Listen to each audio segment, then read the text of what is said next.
That's how we own it. What's up, family? It's your girl, Tamika D, Mallory. And it's your boy, Mysonne, the general. We are your hosts of Street Politicians, the place where the streets and politics meet. What's good, Mysonne? Nothing, another day, another day. situation, another grind, another. We're still home. We're home. Look at us. A few days, man. I've been daddy detail, boys driving me crazy, soccer practice, school's about to start. So, just trying to do it all. It's all good. That's a good thing. I am grateful to be home. One of the things that we don't get a chance to do enough is to purge our own homes. I feel like we focus so much of our attention on being out in the street, and one of the things that really impacted me, I was out and doing it up, doing the dance, disco dance move, having a good time in my life. And then all of a sudden I came home and I felt extremely depressed. There's a couple of different reasons why, but there was one thing in particular that I realized is that it was clothes all over my house, and you just cannot, or at least I think that for a lot of people, clutter and having your living space in disarray, it causes you to have I don't know about depression, but it certainly puts a dark cloud over your head.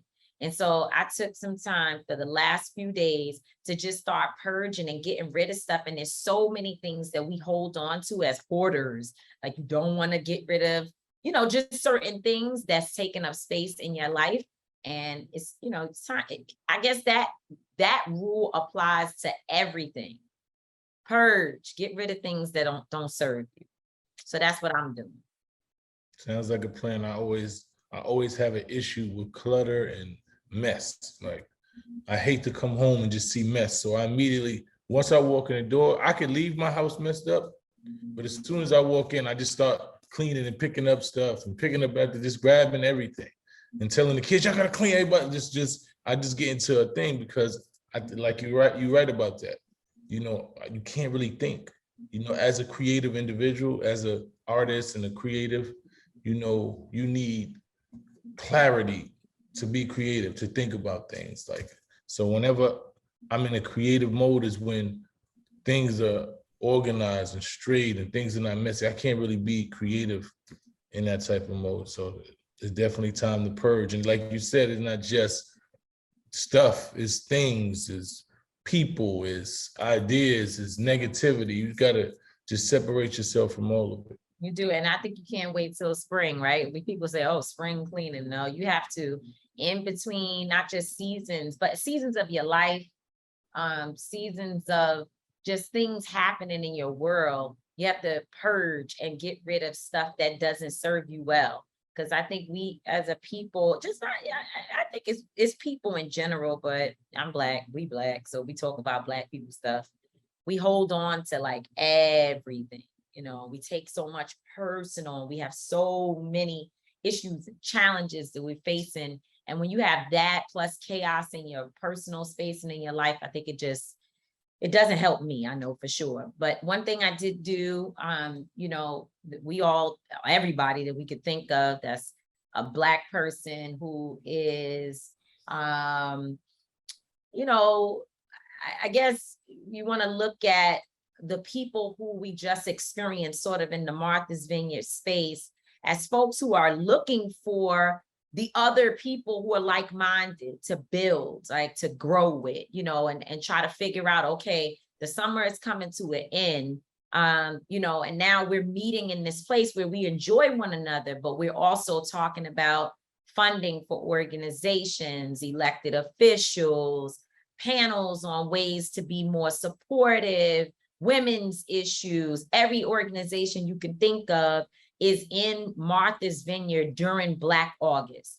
The month starts out the beginning of August with the African American Film Festival. So everybody who's got a film is trying to get it on the vineyard, because you have people there who are well off. They have the means, and that's not just Black folks, it's white folks, it's everybody. A lot of people who have the means to help you get your project going financially, help you amplify whatever work you're doing. And so the whole month of August, people are on the vineyard. And, this year, for me, I don't know what your experience was, but for me, it was more intense than usual there. Like there were more people, and I know the vineyard is big. It's not a small little place. I think people think of it, you talk about an island that shuts down at the port, so you can't get off or on after a certain time of day. And I think people see it as a small little place, but actually the vineyard has so much land and space and events and areas that folks can go. And since it was so many people there this year, I realized like, wow, I go there because I know my friends are there, people I work with are there, people I want to meet, network with are there, but I didn't know why Martha's Vineyard. And so I went to go look up like what exactly is the reason why Black people take this place so sacred, like what is it? And I found out that in 1600, right, of course, slavery, enslavement, if you will, enslaved Africans arrived there on ships. So from West Africa, enslaved Africans went there. But in the 1800s, it became a place where freed enslaved people, where they frequented, because the white folks there were selling land to these folks and allowing these Black people to kind of build and own their own. And it was sailors, it was laborers, and other freed individuals. They started to be attracted to this area. But then at some point in the 1800s, there is the son of a slave and the mother's slave master. I hate using that word, but that's the way they talk about it in history. The owner. They worked together to open the first inn where Black people could vacation on the island. So I said, oh, so this is how, right? So you see, like you said, so this is how it started, where a former or a slave owner and the son of one of her slaves worked together to open a place for there to be vacation. And of course, the vineyard is not cheap. It's something that it costs a lot of money, and you got to get together with people and buy and share houses and share space so that you can make up the resources. And so I was thinking, wow, imagine creating those types of spaces all over the country at different places where people could just get together and find ways to build. It was a really incredible week of a lot of individuals that we share like minds with. And Michael Blake had his conference where he really made people sit down and focus on who in this room can help another person and what does that look like. And all of that took place. And then of course, which you noted, the Black young people are really enjoying themselves free of a lot of discrimination and other things. So it's a great space, but I wish that we can make it something that people who are not so well off, or at least have such proximity to resources, that they can also access. Yeah, it's one of those things, right? It's like when you look at it, you actually visualize Black excellence, right? You see what can happen when we put our minds together, like you spoke about Michael Blake's conference, which I think is an amazing, just the idea of putting the minds and the people on the front lines of just every aspect of Black excellence, from sports to technology to activism, in one room, with also funders who are willing and looking to fund these organizations, and putting them and having them network and connect and hear what it is that you're doing and see if they want to invest in it, like things like that. And then, like you said, watching children be able to roam free. You can't have kids outside in the Bronx and Harlem, that's 14 and 13 just roaming freely as you can in the vineyard, so watching that, it was a beautiful thing. And just the whole essence, every time you walk into rooms, even though people are in, relaxed settings and, it's not business, there's always a connection being made. You sitting next to somebody and he's talking to you about what he does, and then you say, I do this, and then, let's exchange information. So some of the best connections that I've ever made were in Martha's Vineyard, and they usually pan out to be something, right? So yeah. It's just, it's an experience, and you wish, like you said, you wish those who aren't in such proximity to major finances could actually experience it, you know, slowly but surely. But I think what happens in those situations with the Martha's Vineyard and in places like it is what we do is we should take that motto back to our communities, right? Because it doesn't have to be a Martha's Vineyard, right? Though that same mind state we should bring that mind state back and say, okay, we're going to do something like this in Harlem. We're going to do something like this in the Bronx, to where those who don't have, you know, the resources to get to Martha's Vineyard can actually still have that same level of experience and those opportunities. So that's what I think people like myself are there for, you know, because I never seen myself in this crowd, you know, I never see myself amongst that crowd. I always see myself as somebody, just a dude from the Bronx, a hood dude. I always say I'm from the hood. So my mind state, anytime I walk into any space, is that's what I represent. I represent those who are from the bottom. So I bring that mind state, but the energy of someone who wants to be successful, who's soaking up knowledge, who's on, you know, who is actually on the trajectory of evolution, you know, and I know it's a lot of people from my community who want that. So I always bring in those resources, everything that I get back to the hood anyway. So I think that's how we do it. Yeah, I think so too. I know that it's got to be something to the idea that the island is sort of cut off.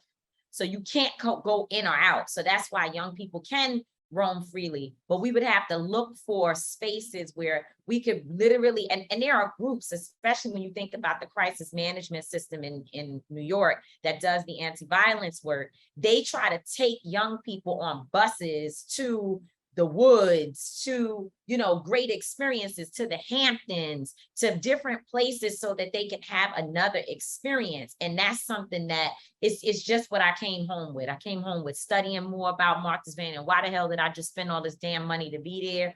I wanted to understand that. I wanted to understand the real estate situation and why white people is up there with houses that they're renting, that their rent is being paid for, or their mortgage is being paid for the whole year based upon 2 or 3 people renting their homes for a month. And I also wanted to understand, how do we take pieces of this and bring it to folks that don't have access? So that's my Martha's Vineyard report. Yeah, shout out to Martha's Vineyard and everybody who was They there. coming home now. They coming home. Everybody's coming home. And I'm glad, because I don't want them to enjoy themselves anymore without me. But anyway, no enjoy yourself without me, right? Sean Thompson for one.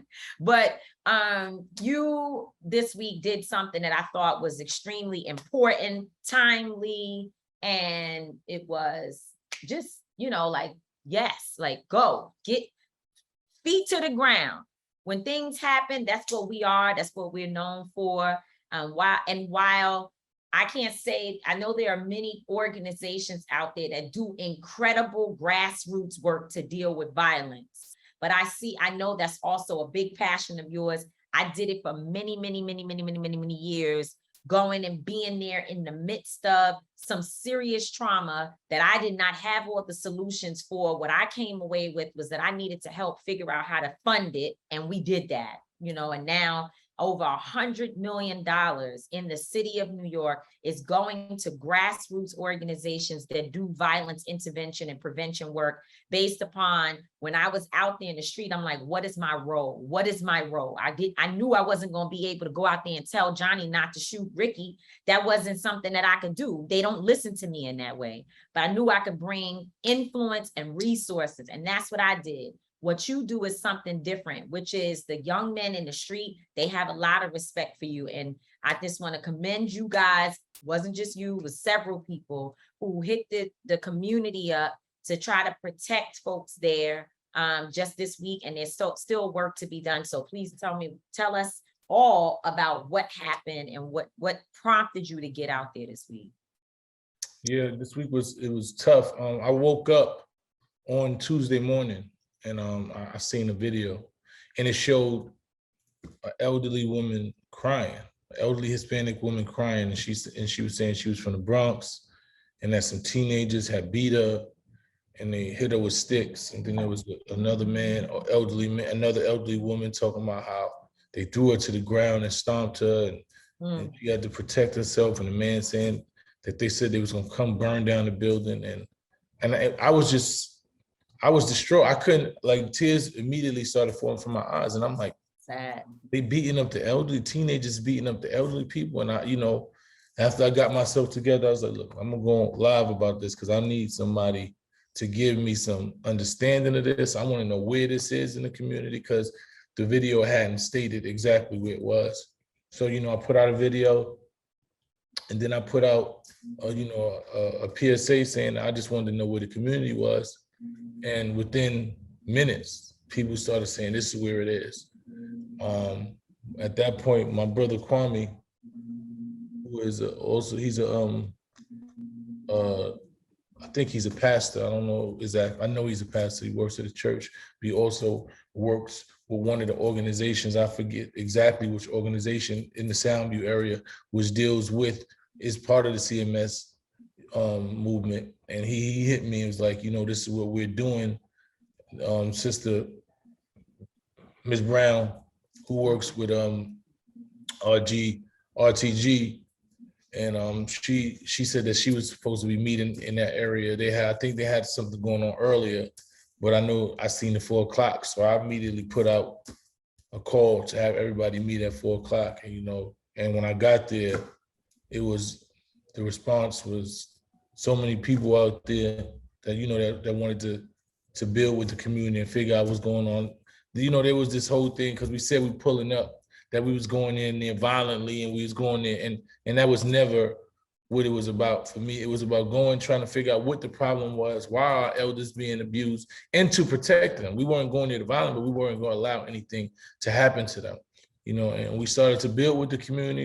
I listened to the lady who was actually on the news, and she talked to me very passionately, and I gave her my word that we would do what we could to make sure they were safe, and we hugged.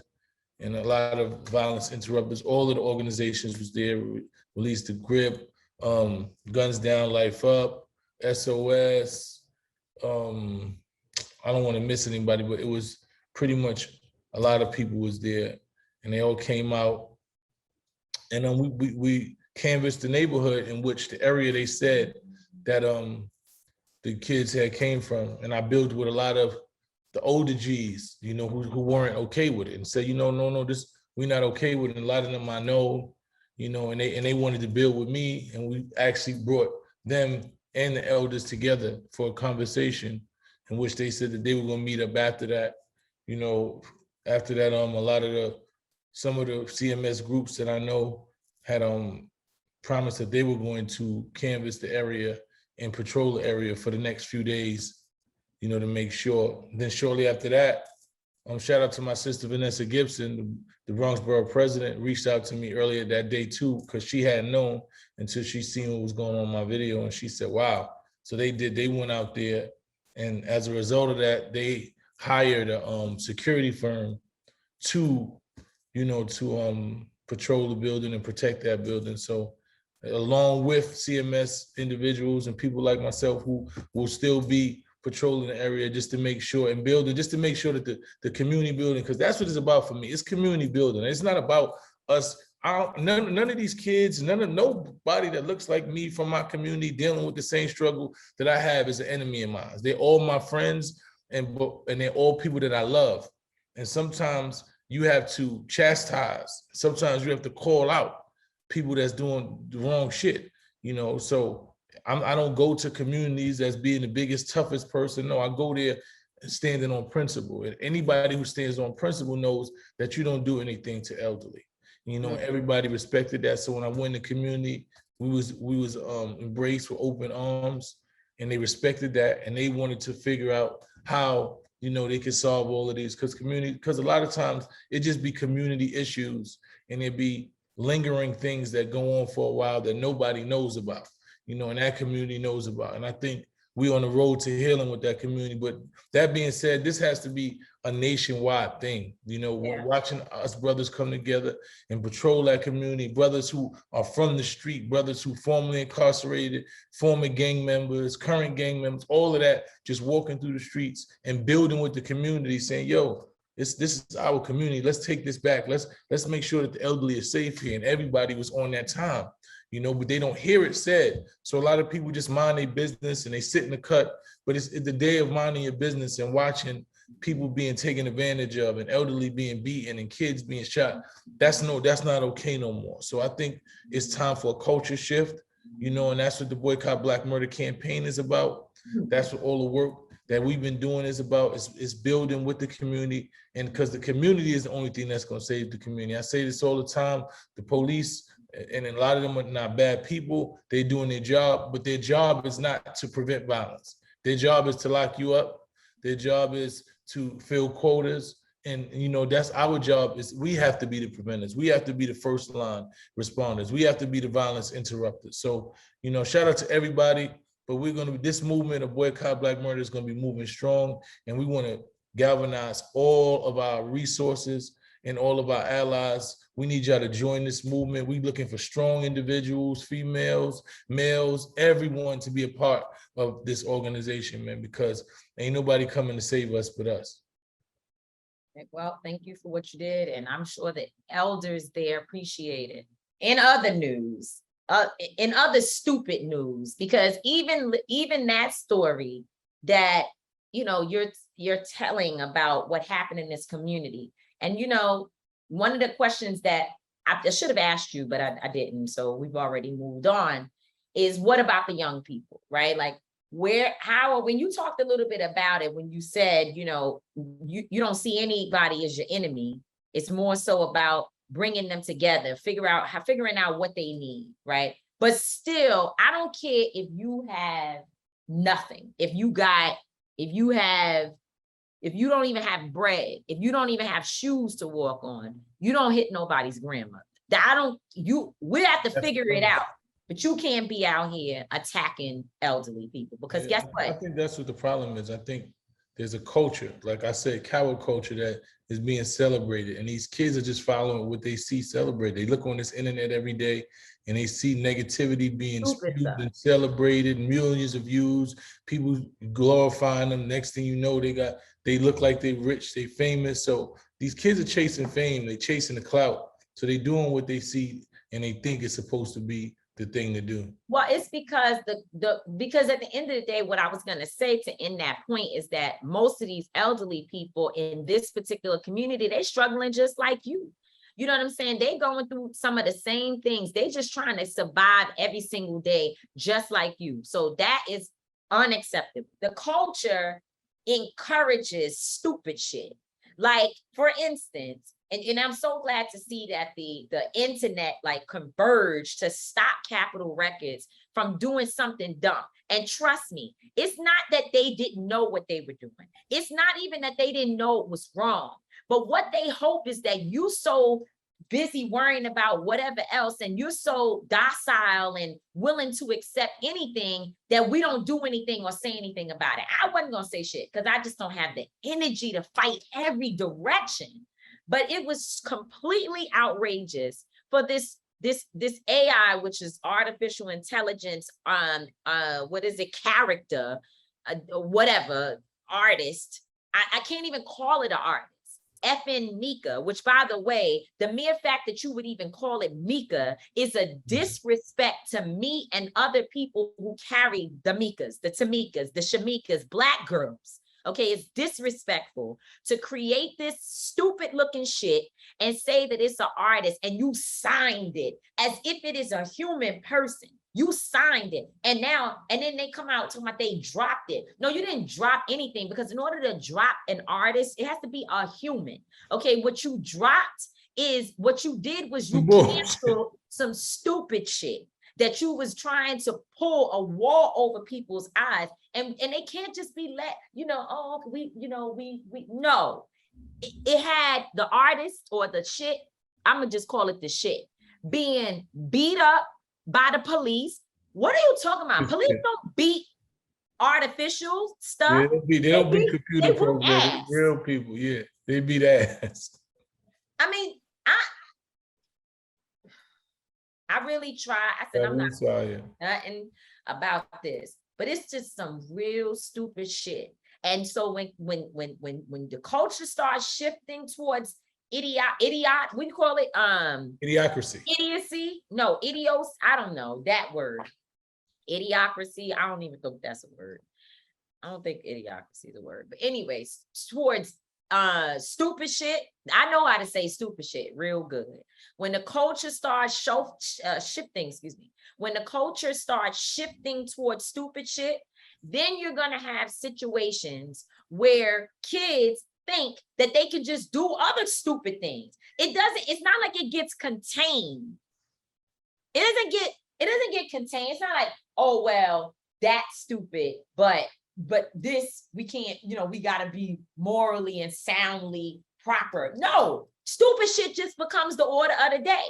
And it just has me so upset because white people, because that's the bottom line, is that white people sanctioned this effing Mika thing and thought they could get away with it. I'm not saying there weren't other people in the room from different races and backgrounds, but I promise you, there was no Black person in that room that's somebody that represents us. I ain't talking about the ones that go along with anything white people tell them. I'm talking about people who represent us that was in that room that thought that shit was okay. It was white folks that said, oh, we could just do, because you know what? They wasn't going, why they didn't release their first artist being some white character's name? Why didn't the first artist come out to be a white person? Maybe something bad happening to a white person. Why wouldn't they come out? And I know this is controversial. This is controversial. And I'm not saying it's right, but I'm gonna drop something on you. Why didn't they come out with their first artist being something about somebody being burned in a chamber like the Japanese, or something happening to a Jewish person? They would never do that. So why would they do it to our communities? It ain't right. It ain't right. And it really got me upset. And I'm glad every community, because it wasn't just Black folks, it was a whole bunch of people saying, what is this? Yeah. Listen, man, you said it all. You said all of it, man. It's stupid to me as an artist. I know what it is. It's that artists are being harder to contain, and harder to control.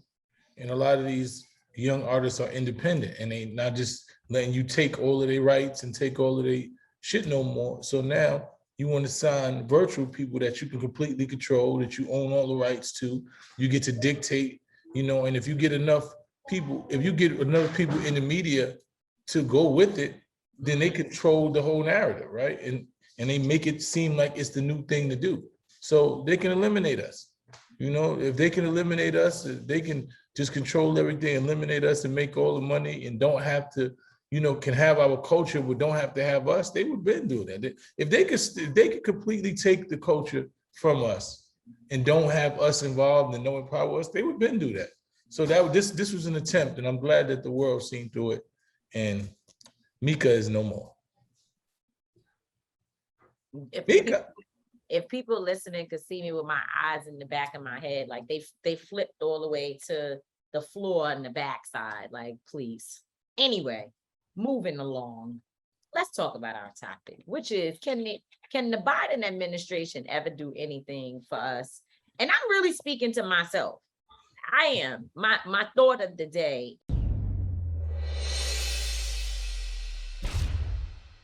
is possible that no matter what they do, there's already been so much negative energy, and there's so many trolls out here, and there's so many high expectations based upon their words, and based upon the promise that if we would go into the South and ensure that the Republicans were unable to win 2 seats in Georgia, that they would have been able to move the needle on so many different things.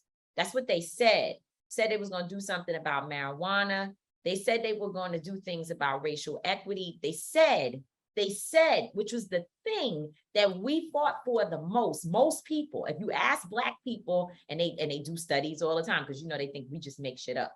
They do studies all the time. When they ask what is one of the number one, the top issues that people care about that made them vote in the last presidential and the last Senate race, or I don't know if it was the last, yeah, no, because they haven't, I don't think they voted for Warnock yet, it's coming. But anyway, in that Senate race, when they asked, what are the main issues? Police accountability always falls within the top 3. Okay. So that's what they signed an executive order that had some pieces and some stuff in it, but they did not, and I will say that 100%, they did not pass true accountability for police in this country. Qualified immunity is incredibly important. Making sure that there is a way to go after individual officers and make sure that they have to deal with directly violating the civil rights of individuals. We're not talking about just jail time, we're talking about their money. So a lot of times we win civil suits, but we don't necessarily put people in jail, put officers in jail. So ending qualified immunity was something that would help. It's not 100% solid because there's a lot of interpretations of what qualified immunity can do, but it still would have helped. It puts the onus on the individual. The individual thinks, exactly. You don't want to lose your pension and all that shit and don't have nothing. So you're less likely to kill people. So for me, right, when I look at it in totality and what I've come to know about just political parties and the government altogether, right, it's not going to save Black people, right? It's not meant to save Black people, right? The reality of the situation is this: Black people were brought to this country for labor. The Black people in America, when the slave trade was about free labor and how Black people had proven to be the most durable, the strongest, because we're kings and queens. So we have all the qualities needed, right? So that's what we came here to be, the lower class, right? Capitalism is built on the premise that there's a lower class, that there's a class of people that never actually rise, so that the 1-2% could continue control. There can be a working class and a middle class, right? And then the lower class. In order for capitalism to continue to flourish, there has to be this lower class. And they're not going to diminish it. And if they diminish the lower class, then capitalism will crumble. So I'm aware of that, right? So when we look at this two-party system that we have, we look at Republicans and Democrats, right? There's a game that they play. It's a dance, right? The Republicans are the conservatives, right? Their whole thing is about finances. Finances to continue to keep the people who already have finances financially stable, right? So at some point, what they do is they don't ever care about the bottom, right? Because they need the bottom to stay by the bottom. So their job is never to try to make sure there's equity and elevation for the bottom, right? The Democrats, as we see, is supposed to be the more progressive party. What they want to do is empower and give rights and talk about equality. And, you know, these are pretty much the people's party, the people for the people, right? This is what it's supposed to be. So they take the needs of the people, and this is what they market. They come to us and say, hey, we know that you want fair housing. We know that you want the money. We know you want equality. We know you want police reform. We know you want, you know, equitable opportunities and resources in your community. Vote for us, and we're going to do those things, right? And you voting for us because because those things you want. The conservatives aren't talking about that. They talking about all the money shit that's keeping the people who already got money with more money. So what happens is, as a common sense person who really doesn't have much, you want to go with the party who talks about the shit that you know needs to happen. So what happens is some of them, not all of them, but some of the Democratic people that you get in, they go in thinking they can do it. They go in and say, look, we're going to do this. And they put these bills and they write these dope bills and say, everybody should do this. And the Conservative Party looks and laughs and says, there's no way that I'm passing that bill. I don't give a fuck what you do. We'll veto the shit. We'll sit, we'll do everything possible. Filibuster. We will filibuster. We'll do this. I mean, they're filibuster. Right. It was funny though. Yeah. We will do whatever possible. They looked at Obama and they laughed at him. People said, well, Obama didn't do shit. Of course. He never was going to do shit. This is why he was so torn down. This is why Michelle Obama don't want shit to do, because them people completely obliterated their hopes in any of this shit. They understood that this ain't gonna happen. Every time he came with a progressive bill, he said, look, I want to free all of the people for non-violent drug offenses with certain amount. I want a retroactive bill that's gonna get all of these people out of jail right now. I'm putting this shit into it. They looked at it and said, you think we said letting all those people out of jail? Are you fucking kidding me? You really think we're gonna do that? Beat it, buddy. Beat it. Obamacare, yeah, right. We're gonna pass this amount. We're never gonna give all the shit you talking about. It just ain't gonna happen. We're not gonna give people free shit. It's just not gonna happen. So what they do is they take those bills. The Republicans know, okay, we want to get voted in next year, right? And we want to do something to make it seem like we won up the party, because they want all this shit. We know they want all this shit. If we take this bill and we give them 5% of these bills, right? They're gonna take it because it's better than nothing, right? You can keep saying fuck it, but the Democrats do the same thing. But the Democrats don't do the same thing, because the bottom line. They get done what is the small bit that is possible. But because my point is that even let's talk about George Floyd Justice and Policing Act. Yeah. What was in the bill when it started was all these things, unqualified immunity. I mean, it was, and by the way, who started the bill? To me, it wasn't that strong. Who started the bill?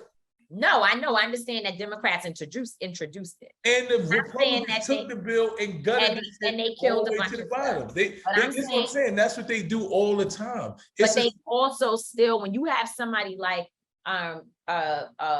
Whip Clyburn, who's out there like, oh, well, we don't need to do the qualified immunity thing. Don't say defund the police. Because you know what he's doing? He's playing politics. The thing is this, the Whip Clyburn has been in the middle of this shit so long, right? He's like, I know the Republicans ain't gonna do none of this shit you talking about. We can sit here. I don't know. I'm starting to think maybe they don't see the importance of it either. Maybe they don't. And that's a possibility as well. But the fact that there were so many Democratic Congresspeople who fought, I watched Booker and all these people sit there and say, yo, fuck that. We're not even going to the table if it's not off the table. Sat down with these people over and over. So the niggas like, nah, it's just off the table. So what they do is completely take it off the table. So what they'll do is, right, they'll take that same bill, right, a Republican to get in office, they'll say, look, this is how we're going to win over and make them think that we do more than them. Because this is what Trump did. Trump did what was the act that the First Step Act? He took Obama's bill, completely gutted it, and gave you 2% of the bill and said that he freed people actually. He actually freed people, but Obama would have freed hundreds of thousands of people at one time with the bill he was trying. Nobody's having that conversation because it wasn't able to get done because Republicans said, fuck you, never. But a smart Republican says, listen, we just gonna give them 5% and we're gonna make it seem like we do more for them than anybody else. And the Democrats ain't gonna say no because they're not in power right now. So they're gonna accept anything that we trying to do for the people to make it seem like something got done. And us as people are gonna say, look, Trump did this for the people. And this shit is the same strategy that they do every administration. And they keep saying, it's the same strategy. I watch it and I'm like, yo, so the bottom line is what we need to understand is none of these administrations really trying to help us, right? Or gonna help us. Whether they trying or not, they can't really help us. We have to take what we can get from those situations and build our own shit. It's like having a part-time job and still going to college, right? You know, the part-time job ain't gonna get you the house and all the shit you want. You just paying your little bills. But you going to college, or you starting your entrepreneur, you starting your own business, right? To fund that, right? So we taking the shit from this government, the little shit that we can get, the little tower, everything that we can get, we take that little shit, but we have to independently be building our shit on the side because this shit ain't going, is not designed to help Black people. It's Well, a show. I don't disagree with that. I think everything you said is right. But like everything we do, we get to be so divided about it, right? So what I find is that the people who, and it's not everybody, like, of course, we have our brothers at Earn Your Leisure. We're about to talk to a guest right now who is going to become our friend. And we have others, a bunch of people, 19 Keys, their family. However, there is this tension that exists, that those people who are fighting for the little bit that you said we need to get out of the government seem to be looked down upon, or we are constantly being judged, if you will, by some of the people who are focused on the build your own. Instead of us all trying to figure out how do we bring it all together, right? How do you empower, how do you educate a Tamika Mallory who's out here meeting with government officials? If people knew the work that we put in just a few weeks ago to stop them, or to block the Democrats from passing a bill that would have put more police, like what was it, 100,000 more cops on your communities, with all of these billions, trillions. It might have been billions, but somewhere I think the number trillion was coming up, but it probably was billions. It was billions. I think billions of dollars. No. In fact, was it 3 billion? Anyway, I'm gonna make sure that I have the right number so we can, when we post this, we can post the information. But I forget, because it's been so much that has happened since then. Well, we were fighting to stop them from pouring resources into police departments, right? When it should be that resources are being poured into our communities. And we're not out of the woods. There's just been a recess, and it's still the summertime, and it's the end of the summer. But I can tell you that very shortly, they're gonna be back working on ways to do the same thing over again. So the reason why I bring that up is because if some of our brothers and sisters who are in the build your own space understand the power that we as advocates possess, that we're up on politicians every day, in their ear, beating them down. Some of them we fighting with, others understand and work with us, trying to feed them what the people need. So why we're not working hand in hand, because we should understand one another, and there should not be this battle of, I watch some of the people that, we cool when we see one another in the street, but I watch them write things that is basically subs against us, like, oh, y'all, people running around marching and going back and forth to these elected officials' offices for what? Because guess what? While you're working on what you're working on, there's still people making policies that will even, we talked about this last week, that will even impact what you're doing to build as an entrepreneur. The bottom line is you can't do anything on American soil without laws and politics. About the politics and the policies. Like, you can't build nothing if you don't, the rules and the things that you have to go by in order to own ownership and LLCs and all of these things that you need to have a business. Those are legislation. Federal government legislation. So the thing is, if you have the wrong people in office, then they limit their ability. When we look at the crypto space, what they're trying to do, the way they're trying to legislate crypto at this point, right, can negatively affect all of the stuff that people are trying to do. Right. So because you got kids out here trading. Yeah. But young kids making money trading, and a lot of Black kids, because anything we put our hands on, we smart and we know how to do the shit better than anybody else can do it. And once they find that out, that's when they start putting policies in place to regulate. You're not going to do anything in America without policy. Right. And if we're not close to the people who are dictating the policy, if we're not telling the policy that we need for our people while we're building these things that are independent of the system, it doesn't work. Like, there has to be an inside outside. There has to be strategic thinkers. If we look at the leaders of the old and we just completely take their strategies without modernizing them, not looking at the culture, not looking at the times, not looking at everything, there has never been anything that we look at Black people. We look at even Black Wall Street. We look at everywhere where Black people flourished, legislation created the opportunities for those people to flourish at that. We look at the Reconstruction, when we look at all of those things, there was legislation put in play that allowed Black people to be able to take what their know-how and their abilities and be able to flourish in those times. So if we're not trying to utilize legislation along with entrepreneurship, then I don't see how it's going to work in America. I just don't see it. So I'm always going to be mindful of what the laws are, and be mindful of who is the people implementing those laws. Do I have any connection to those people, or they align with what it is that I'm trying to do? I'm trying to always. Or do we have to fight them? Because we have to fight them, but I'm always trying to put those people, especially in our local elections, who are most aligned with the principles and the needs of the people that I know. You know what I'm saying? That's what I'm doing. I'm always trying to be on the front line of implementing policies and putting people in office that I know that, regardless of the system, that I truly believe have the best. And some of them is not even the best interest, right? Sometimes like you said, we're not fighting. Sometimes when you choosing a boxing match and you trying to become the heavyweight champion, right? A smart person is going to choose somebody that they can beat. Right? If I got two champions and I'm like, I know his weakness, I can beat him easy. This one right here, he be throwing some lefts. I don't really want to fight him right now, right? Because this person right here is dangerous. When you choosing, that's what boxers do. They choose somebody that they know they can beat.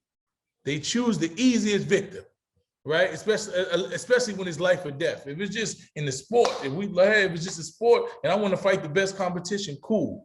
But when we talk about life or death, I'm trying to go against the person that I think I could beat the most. So that's what politics is for me. I'm trying to put politicians that I either are aligned with or the ones that I think I got a better chance of beating.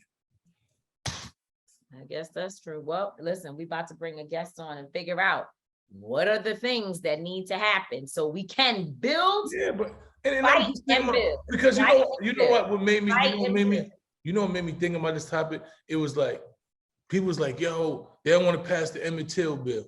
They passed the Emmett Till bill. Oh, nobody care. We need student loans. I mean, I don't think none of these things are end all be all for Black people. But I've seen things pass and nobody is really not satisfied, because the reality is that we are dealing with so many situations on so many different fronts.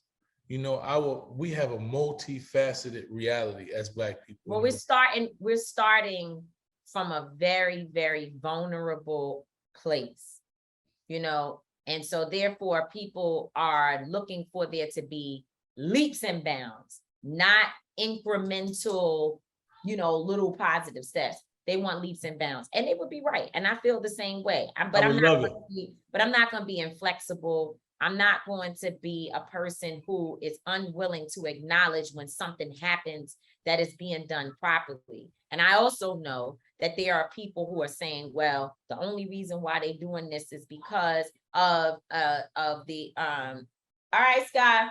I also know that there are people who are saying, well, they're only doing what they're doing because, it's the midterm elections. And if it weren't for midterm elections, this wouldn't have happened. And, we wouldn't be seeing some of these positive things. But you know what? That means that the administration understands that they have to do something in order to get people's vote. Yeah, that's part of the strategy.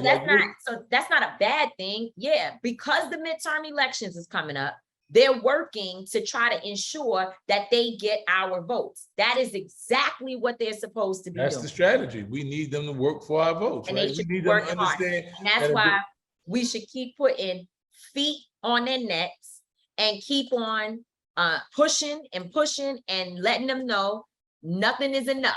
We need more, right? Because as we push them in that way, then it forces them to have to do more and more and more. And that is exactly how the system should work.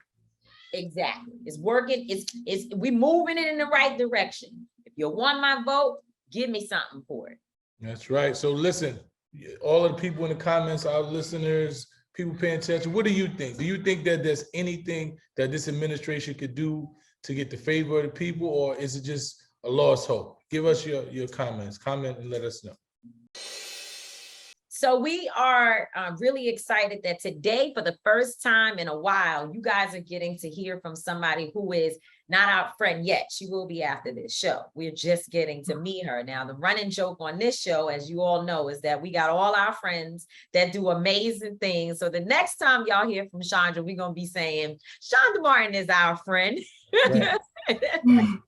But we're excited to have this sister with us today, Shonda Martin, a board certified credit educator, speaker, and CEO of Road to 750, her credit education company. She's the driving force behind the largest credit community on social media, with over 1 million followers across all of her social media platforms. Now, I'm excited about this, Shonda. Thank you. First of all, welcome to Street Politicians. And I'm excited about this conversation because every time we really talk about money, with the exception of maybe one time here or there, it's usually men. And I love the brothers. I'm so happy that they are educated in this space, and I want to live the soft life. So I want a man to know everything about all that and take care of me, for sure. But when we talk about relationships, we seem to always have a lot of women on. And then when we talk about money, we often lean towards men. And that's something that my son has even been saying, we got to shake up. Like, where's the sisters at that talk about credit and money management? So we're really excited to have you on today. Thank you. Thank you. I'm so excited to be here. Thank you, guys. Okay. So we see you looking beautiful today. Right? So what I want to know, have you ever had bad credit? Yes. Because my starting scores were 400s. That's what I'm saying. So, because a lot of people that I know, right, they start off doing things that they was bad at. That's what gives them the passion. Like, you know what? I messed up. My credit is all messed up. You know what? I'm gonna go into credit because I'm gonna fix mine once I learn how to do it. So, was that your passion? That's how you started? Because your credit was bad, or what was the reason why you started getting into this business? Like many Black or minority, I didn't grow up learning about financial literacy, credit, or anything. So by the time I was 22, I had already messed up my credit unknowingly. And I realized, how important credit is, like many adults will soon realize if they haven't already, and just getting denied for everything. So I was in college at the time, and I just changed my major to a minor in financial literacy. And I just started educating myself on credit, and it's changed my life. It's changed my life and so many other people's life, because credit is the backbone of your financial portfolio, I say. Okay, so you started off, so you were in college. See, these things, this is what really troubles people in our community, right? It troubles them that you were in college, so therefore you were able to choose some classes that were directly in line with what you wanted to learn, because you already had made a mess, which I did the same. Most people do that. It's predatory lending, basically, that we're caught up in. And so they feel like, well, I didn't go to college, or I'm not in school. I don't have access to that. So of course she got her credit together because she's in college. But me, or she was in college when she started, but me, I didn't get to go to college. So what are the access points for things like this for folks who are sitting right now in, wherever they're in grandmama's house that grandmama bought and held on to through all the shit, because people are always trying to take grandmama's house, this and that. You got the gentrification, everything that goes on, but grandmama held on to it. Now she's passed away, and I just got this put in my hand, and my life is not together. What's the entry point? The entry point to credit is building credit. I always try to stress that you won't have credit until you actually build it. And the only way to build credit is that you demonstrate that you can make on-time payments by way of credit cards or, things like loans. The easiest starting point is always a credit card. I always recommend everyone have a credit card. If it's a $200 secured card, that'll still be the jump start of your credit profile. You're able to get upwards $650 with just one credit card. So credit card first, and then looking to get in short-term installments before you get a long-term installment like a car. So that's where I would say that most people should start. start, okay, but now what about, what do you need to be reading? Like what, Yeah. tell me what y'all do at Road to 750. And I'm gonna be honest, when I first saw that, I was like, Road to 750, like what the hell is that? See, like, and then it dawned on me, you talking about 750 as your credit score, which is like, you're in the, you could get almost anything you want as long as they don't discriminate against you because you're Black. But so what do they need to be reading? Talk about your classes. Yeah, so for one, follow me on social media. You can find me Road to 750 on any network, social network. I provide free financial education with a heavy focus on credit because like I said, it is so important. And every single day I'm going live doing Q&As. Other than outside of my platform, always educate yourself on the consumer laws like FCRA laws, as well as the FDCPA laws. Those are going to be like the cornerstone of your consumer rights as it pertains to your credit. And just, of course, be up to date and pay attention and make sure you're following people who are giving, giving valuable information, but also doing your own independent research.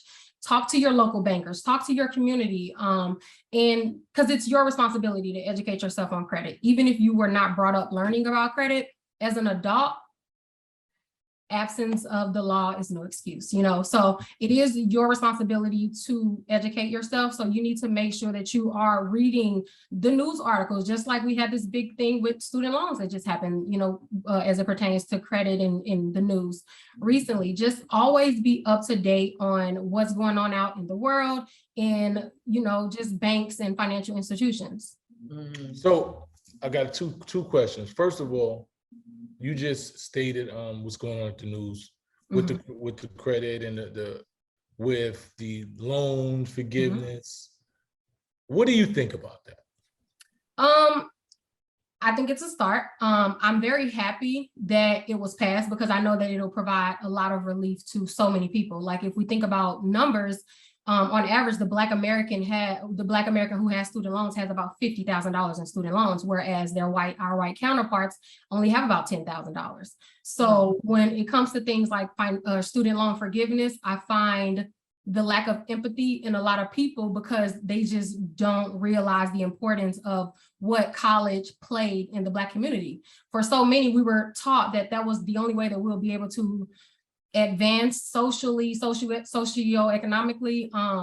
We didn't have any other choices. It was either go to college, go to the military, or stay in your neighborhood, which was not desirable to a lot of us. So school was, forced down our throat, be down our throats. And then so many people realized that this American dream that we were promised as it pertains to go to school, pay your taxes, get married, whatever, it doesn't really pan out like that. So now they're stuck with mountains of debt.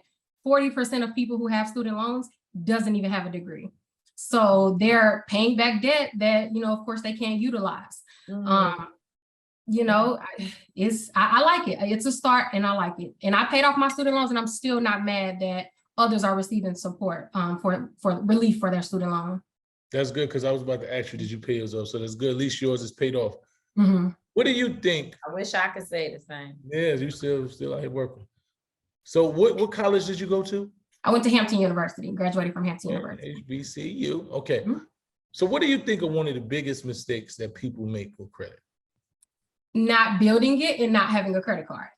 I can look at 1,000 credit reports or 1,000 people who have under a 600 credit score. It is 90% of the time, they either do not have a credit card or they're utilizing their current credit cards too heavily. They go by 30% rule that we're taught to, stay under for your credit cards. That can't be further from the truth. That'll keep your credit score stagnant.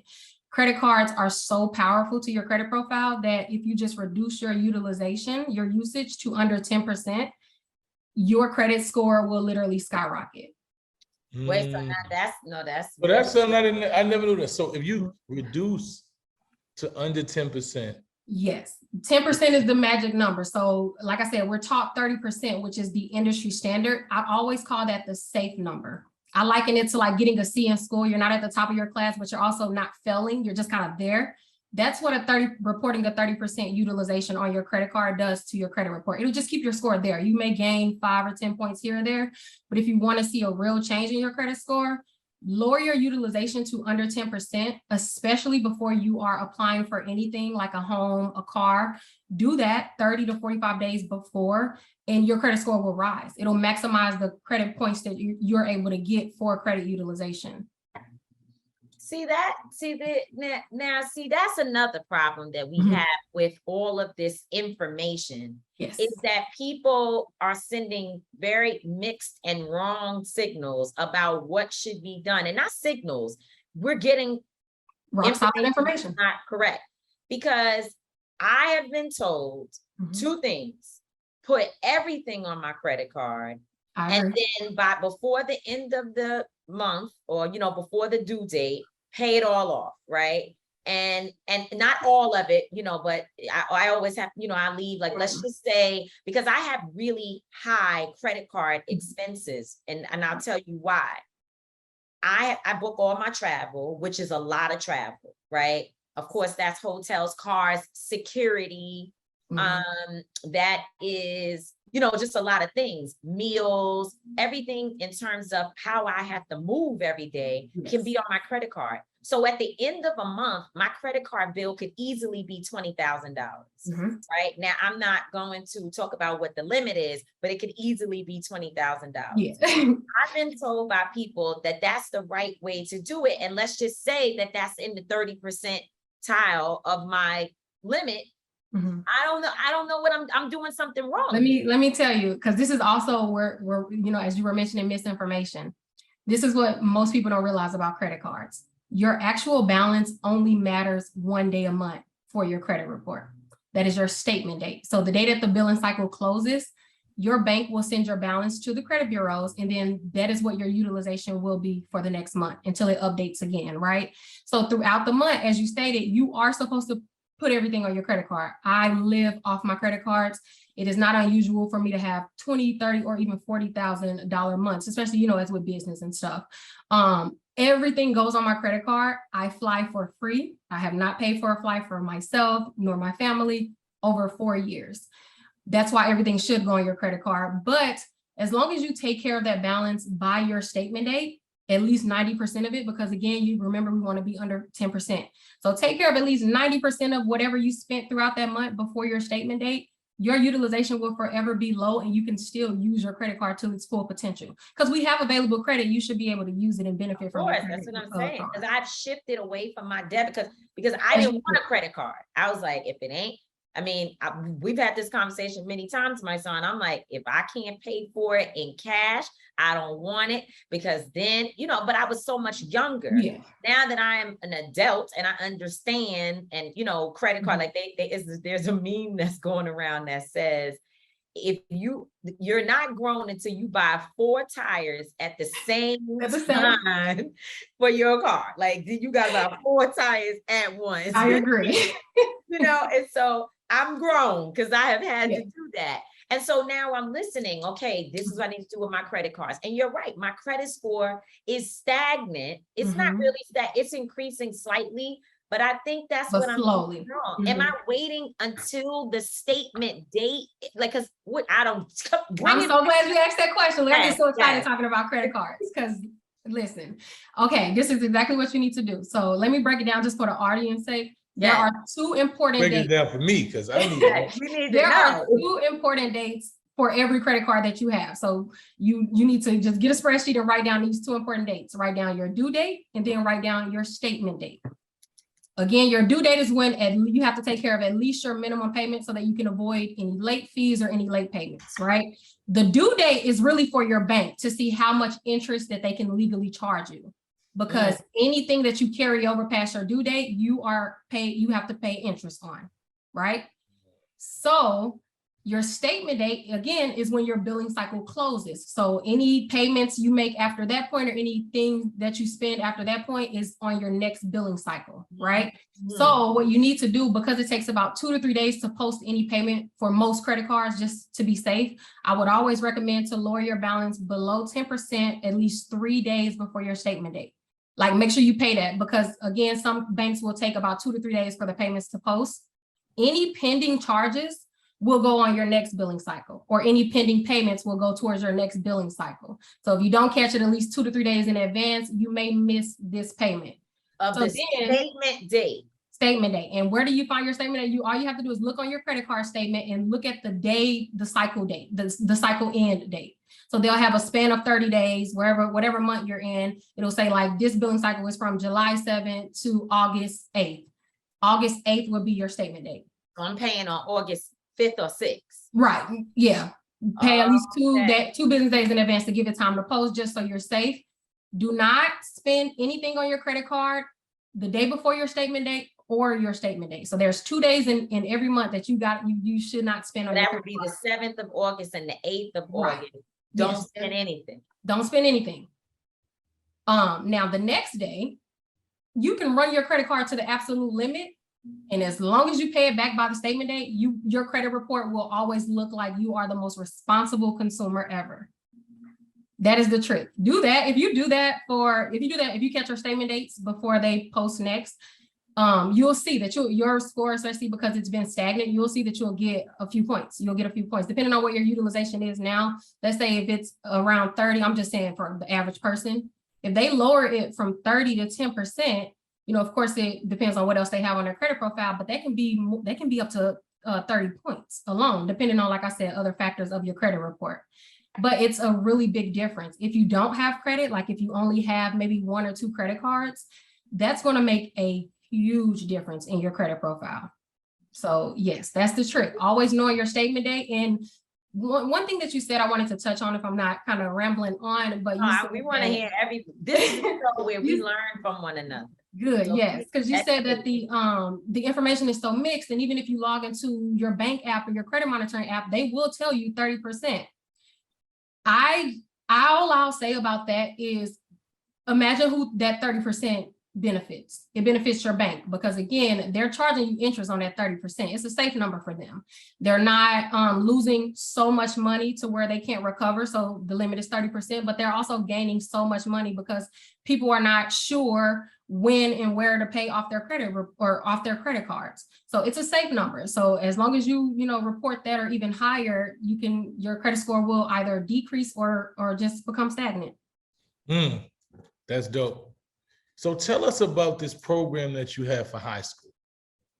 Oh, yes. So, I go around and I'm a credit educator. So I go and talk to different high schools and colleges and just educate them about credit, because one of the things that just irks me so much is that more credit information or financial literacy is not being taught at the level of high school. Because by the time someone gets in college, it's really easy to mess up your credit. You have credit card companies that the second that you enroll into a university, they're sending you mail telling you to apply for that credit card. And as a broke college student, it's very tempting. So we just need to start putting more education in the, adult or the young adult kind of like area, high school.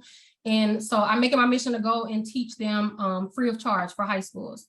But yeah, and also if like online, of course, I have different programs and webinars, and I provide free content on my YouTube channel as well. Why do you do this? It's so cheesy. It's really so cheesy. I have a personal vendetta against the Black dollar and advancing us as much as I can. Of course, I'm one person, but I do it for my people. Like it's so much misinformation out there that it really irks me. And credit changed my life, and I've helped, I've seen it change so many people's lives that it's just like, y'all, the information is here if you guys just listen. And when I talk to my audience, I talk to them like I'm talking to my cousin. We call each other the credit cousins, because I want it to feel like family. I want you to actually learn and not just feel like I'm a professor just, going on and on teaching you. So I do it because it should have been done. Like that's it. Should have been. It wasn't for a reason. It Oh, wasn't for a reason. Now, are you married? Not anymore. No. Not anymore. So I'm asking not just to get in your business, even though I want to be in your business, because our friends be in their business, but that's not what I'm asking. Why I'm asking. Because I want to know, would you marry a man whose credit is not together, who doesn't own a home, who doesn't have himself, together? Well, bad credit it's not a big deal to me, only because I can fix, like it's so easy to fix, not as in so easy. I would more so be worried about just their whole demeanor as it pertains to like just financial stability. Are they responsible? I would be looking for more core factors like that other than a vanity credit score, because I know how uneven the system is for the men that I like. They ain't being taught, so that would not really bother me personally. So you like the hood dudes? The dudes got a No, little, I'm just saying little black. rough. Just black. You said the most men that black I guys. like, they ain't really being. You like a little rough around there, just a little rough. I just meant black. And listen, I just meant black. That's black. But okay, what I was about to say, Tag, you made me forget my thought. Tag, all right, you go. You asking this question because it was a real good question I wanted to ask. Oh wait, this is what I wanted to ask. Did your mama ever put the cable in your name when you was little to mess your credit up? The electric, the cable. I don't even understand how they did that, but yes. Listen, Yeah. I had everything in my name. Yeah. I had an electric bill in my name, and I wasn't even 12. Yeah, that's how mine's too. I had the telephone, I had the cable, everything was in my name. Don't talk bad about she didn't. Listen, that was my mama. I love her to death. Rest in power, queen. But she definitely messed my credit up. They had to do what they had to do to get by, because they didn't have and I wasn't mad. You know what the thing was? And that's what I used to say every time I wanted to get on the phone. The phone is in my name. The phone bill come in my name. Oh my God. No way. Yes, I was like 14. The phone is in my name. I'm glad that cannot happen anymore. I'm just so glad for the next generation that is nearly impossible to do nowadays. Yeah. I'm grateful for that. Yeah, my parents didn't put the phone in my name, but I put a phone in my name that I hid under the bed in my bedroom. One day I had the phone company come and wire me a phone line. How old were you? The bed. And I must have been 13, 13, 14 years old. And I had that phone line. I may have been 15. I had that phone line for a year. And do you know how I got caught? It wasn't working. And I called for the phone company to come, and they were supposed to come on a weekday during the daytime. And they didn't come, and they showed up on a Saturday morning while my mother and father was in the house and was like, yeah, no, I installed the phone. It's in this room back here. I don't even know how you got away with that. They didn't hear it ringing or nothing? No, it wasn't on no ring. You know what I had? I had the telephone that it lights up. Remember the yeah. That's how I knew when people were calling me from young. But I'm gonna tell you, I paid that bill off. Maybe, if I was 15, I paid it off when I was in my 30s. Because I didn't even remember it. It was like, I wish you would have known me before you did that, because you were under 18. We could have legally got that off. But. Right. But and then I messed up my credit twice in life. The first time I filed bankruptcy, but which I didn't have to do. I had these stupid little credit card bills that was no more than $1,200, $1,500. It was stupid. But some person told me and my friends that we should file bankruptcy to get rid of all of our credit issues. I know so many people that same story, someone just told them, that was some hustle, like dumb. So we did that, and I was, I don't know, I was no more than 23 or 4 years old. So thank God the 7 years passed. The time when, the bankruptcy fell off my credit, and then I messed it up again. And the second time I messed it up wasn't necessarily for being irresponsible. It's just that I had too much going on. Like just too many things, too many, Macy's, this one, that one, everything. And I lost control of it at some point. Once I got it together the last time, which has now been, I don't know, 10, 12 years ago, it's been solid. But solid is not really, I don't, and this is why we should be talking, and consistently talking about this, because I know a lot of people like me, they're not doing anything bad. Everything is paid on time. They got nothing outstanding, but still their credit score is not rising to the level that they can access any type of capital. Exactly. Yeah, because the bills that we are forced to pay every month or have to pay every month, we're not even credited for credit-wise. So right. Yeah. And the other thing, I know I'm like, this is a therapy. Oh no, you're good. But every time we get into these Ask conversations, questions, my yeah. son doesn't get to say anything because I That's ask. good. I'm listening. I'm learning. But I mean, I think there are other people out there. I think the more transparent we are and truthful, like people don't know I filed bankruptcy when I was a certain age, but you know, if you look up people's background, it's not like I can't hide it because you can find it, you know, so it's nothing to be ashamed of. But what I will say is that I was saying, oh, I know another thing is at one point I thought all the credit needed to be in my business. So I was heavy on business credit. But then I realized they're not, unless you mess it up, they're not even really reporting. And it's not even counting towards my personal credit. So I had to start focusing on that. Yes. Yeah.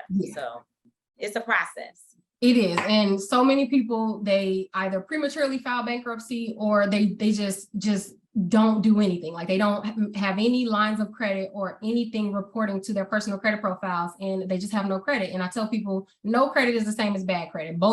Neither one shows the bank that you're a responsible consumer and can pay back your borrowed money to the agreed intent. So you have to build credit to have credit. So I want to ask the question, because our topic of today, right, is we're talking about the administration, today's administration, presidency, all of the Congress, all of these things, and the Democratic administration. And we want to know, I want to know, do you think it's anything that they could possibly do that people are going to be like, this administration is actually doing good? Or do you think it's to the point where either they can't do good or nobody cares what they do at all?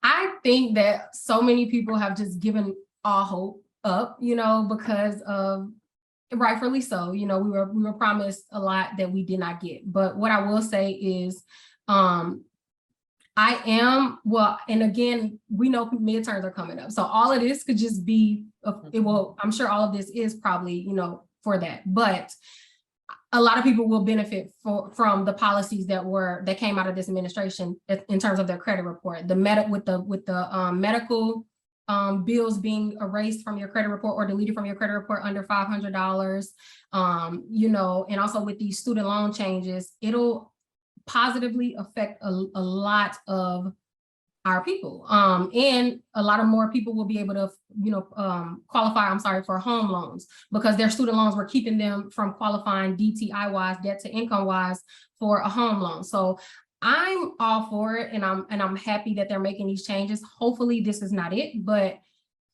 I haven't seen this much effort being given for credit reports specifically since I've been an adult, I'll say. And it impacts equity, right? There's one problem with equity in this situation. What is like 5 or 6 or 7 or 8 or 9 or 10. And I'm one of those people that they almost can't do nothing right for me right now, because I do have high expectations, right? I do. And I'm emotional about it. I'm not gonna lie. Like I do be like, okay, good. But then I'm like, no, you know, I have to fight myself. Like, don't be getting soft, stay hard. But I do appreciate the fact that the president said he was going to do $10,000, and he's doing that, and that's a good thing. And we cannot be unwilling to acknowledge when something happens that is important, right? That's so true. And let me add to that, if I can. He's given $20,000 to Pell Grant recipients. Right. The largest portion of Pell Grant recipients are Black Americans. Right. So it may be minimal effort for a lot of people, but at least there is some directed effort there. And I know we are settling at this point, but we have to acknowledge, like you said, well, I don't think that's really settling. I don't think I don't either, but I know a lot of people lean into that, because what we're trying to do, you and I both, we're trying to satisfy those people among us who are like, hell to the no, we need more, blah, blah, blah, blah, blah. But the truth is, for us to be good leaders, we have to be clear. $20,000 for Pell Grant recipients is very strong. It is very important, and it is a lot, and we should say that. Here's the problem. I don't qualify because I make more than $125,000 a year, and therefore I can't get any of it. And that's where this is where equity becomes a big problem with how this system operates. Because now what you're going to have is a lot of people of all different races able to access the relief benefits, right? But then you're going to have Black women largely split because we're being celebrated for being the highest, not highest earning, but the most entrepreneurial. We are the highest educated. We got all these things going on. We got 20 different jobs and speaking here, doing this and that. So we're making more than $125,000. And yet still our debt from our education, the thing that helped us get to these places, it's a ball and chain. It's holding us down. Mm-hmm. So, I got lawyer friends who, they're making more than $125,000, but they still struggling. And now they don't have access to this $20,000 or even the $10,000. Yeah. That is where equity becomes a conversation, because now you're going to have other people who are not Black who have access to this, and they get access to all kinds of stuff. The system just gives the whole world things that they don't give to Black people. So so that's why I'm still mad. I don't know if they can do anything for me. Because being that I paid off my student loans and every payment I cried, that was the worst. When at first I was like, dang, I wish I could have saved a little money, but then I had to think of it as you out of the $125,000 thing. Yeah, but that's what I'm gonna say. I'm so blessed to not qualify in a way, but I'm so happy that so many of my people can. So it's just kind of like one of those things where it's just like I'm gonna check up the L in this and still clap from the sidelines, because it really will provide so much relief for a lot of us. Right. Well, we want to thank you. We know you got stuff to do, and you put time out of your busy schedule to give us basically a class that we didn't pay for. And we definitely appreciate it, man. Continue to do the work that you're doing. It's God's work. And now you're one of our friends. Yes, you have now been indoctrinated. So that you have been indoctrinated as one of our friends. We're going to bring you back up here to, give us some more free education. And hopefully continue to do what you're doing, man. We definitely appreciate you. Definitely. Thank you guys so much for having me. If you ever need any credit updates, opinions, or anything, you know who to call. I am always here. Let them know where to find you. Where can they So you guys can follow me at Road2750+ on Instagram. I am on TikTok at Shonda Martin. So I'm pretty much everywhere, YouTube, Shonda Martin, and you'll see me because I'm the credit lady. I have so many videos and stuff about credit and financial literacy. Well, I want to thank you as well. And unfortunately, my son changed the subject when I was asking about your husband.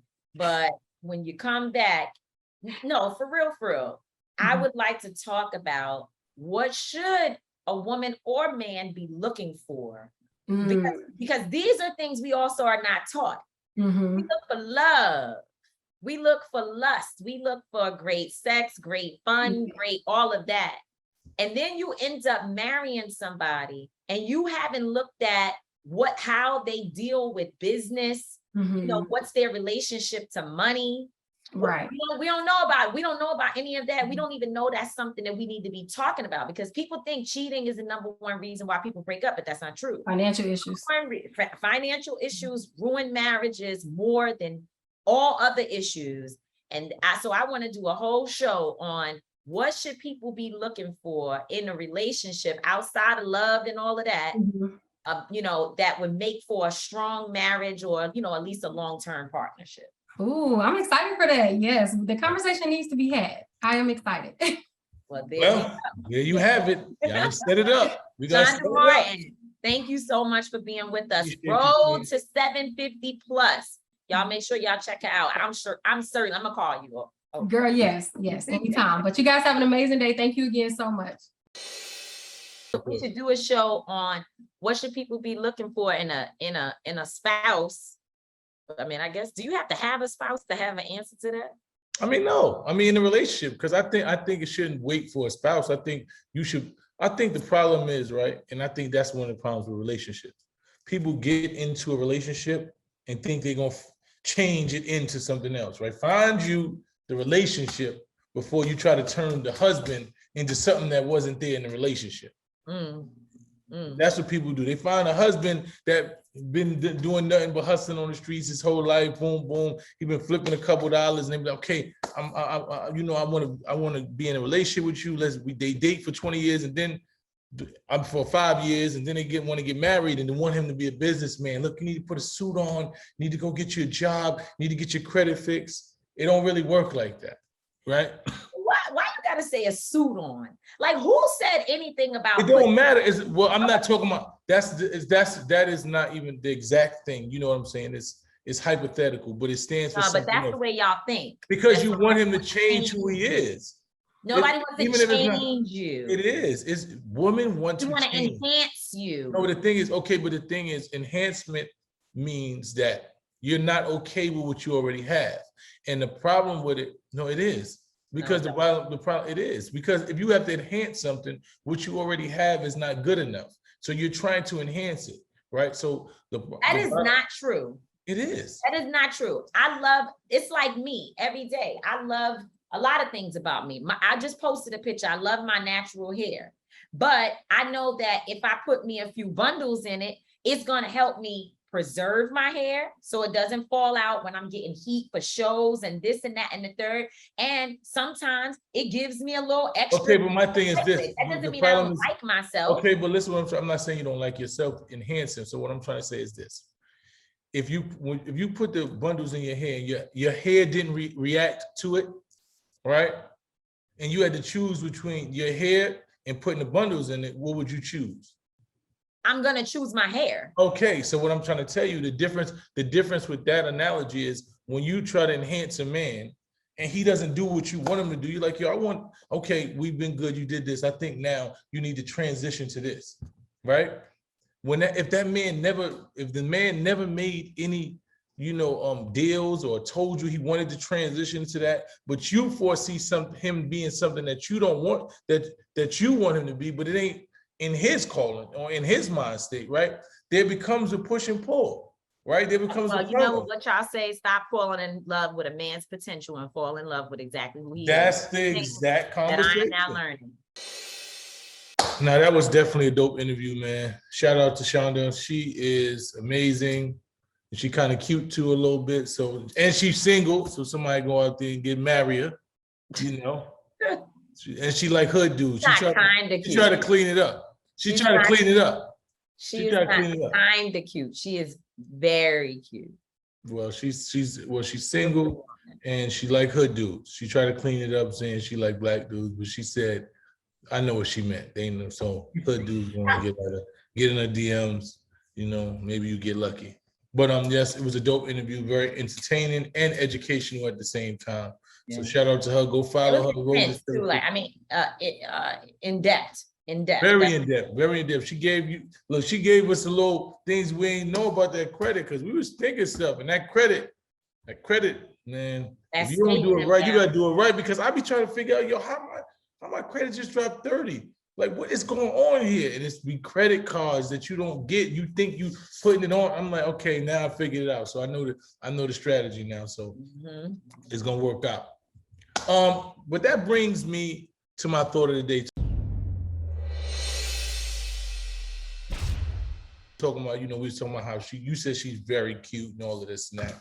We have the teacher in a New Jersey school who supposedly the parents are trying to get her fired because they're saying her body is too voluptuous. Now, I hope you show a picture of this beautiful young lady who, is an educator for art teacher in, I think, kindergarten. She teaches preschool. She's a preschool art teacher. And people are trying to get this lady to lose her job because of her body. And it is so terrible to me that she even had to deal with this nonsense. It became one of the biggest things online yesterday. And I was just sitting there watching, like, is this like really a thing? I don't get how we're mad at somebody for their body type. And this is preschool. They're talking about she's distracting the kids. Hey, these kids don't even know. What are you, kids is mothers walk around naked in the house all day. Yeah. But that ain't distracting them in school. and that ain't distracting, but in school, a teacher fully clothed who happen to have a nice shape is a problem. Like, I just don't get it, man. I'm so confused with that. The woman is visibly voluptuous. There's no doubt in that. We're not gonna sit here and But they always been, you know, I remember Miss, you know, it's been a lot. But there was a also, Miss somebody- Marcia, Miss TT that was in school. That all of us, look, we actually learned more in that class because we wanted her to say we was good and give us a little pat on the head, talk to us a little extra time. I don't think don't kick the. We want to, like, what is going on here? But you know, someone wrote to me, well, there's a way to dress. First of all, she has on full clothes. Nothing is shown, but she don't got no breast out. She don't got booty shorts on. And what I explained to the lovely gentleman in my comments is that she could wear sweatpants and she's still gonna have the same shape. Even if she wears a big dress, it's She still did. gonna She had a curve. big dress and it was this It curve. have It just non-fitting. It's going to be that way. Here's my thing. I understand that some people may not like it. You got insecurities. You got people who, you know, just feel a way about everything. You got people who don't want which is insecurities. They don't want their husbands dropping off their children, looking at this woman. You got people who just don't feel good about it themselves because really people are projecting on kids what is actually going on in their minds. But from my perspective, it's so much stuff. Like, they need to be worrying about whether the school is educating the children properly. They need to be worrying about, I wonder if they're causing as much ruckus and making sure that they show up at parent-teacher conference and work with the school on ensuring that the curriculum is educating these children about who they really are and their real history. They need to be making sure that these crazy ass governors across the country who are trying to change the rules within education, where you can't even talk about race, you can't talk about enslavement. That's what they need to be investing their time in my opinion. Now people will say, we can do whatever we want. You don't get to tell us so fine, that's fine. I'm just saying that as a community, if we're trying to find ways to enhance, as you said, our lives and do better as a people, we really, really should leave that lady alone and get overly engaged in what is, and you want to know what her ass looks like. You better find out what that math book is teaching. Ooh, go ahead. That's a ball. Okay, Nick, you got balls. With that ass, with that math. Studies book talking about. Not like the ass with that math. You worry about that ass. You need to worry about that math. Okay, bars. For real. Bars. You worrying about what the ladies, man, I can't. The woman is fully dressed. Yes, she is. That's all I'm gonna say. God bless. Fully dressed and God bless. You know what I'm saying? Nothing wrong with being fully dressed. That's exactly why the wives. That's the problem. You listen to me. You ain't gonna stop unless you take a man's eyes away. You ain't gonna never stop somebody from seeing something, man. That's part of life, man. Y'all need to go on, worry about something else, man. Man gonna see what he see. He gonna enjoy the vision. He gonna go home. It might benefit you. I told you that my family member, who you know very well, she ain't tell us we could tell her name, so we won't say it, even though you know she don't give a damn. When she said her husband sits in the window watching across the street every single day, so she would see him around 5 o'clock. He always was in the window. So she's like, "What you in the window looking at?" The one day she figured out the neighbor across the street was a baddie, and that he gets ready at 5 o'clock to go look at the lady coming home from work.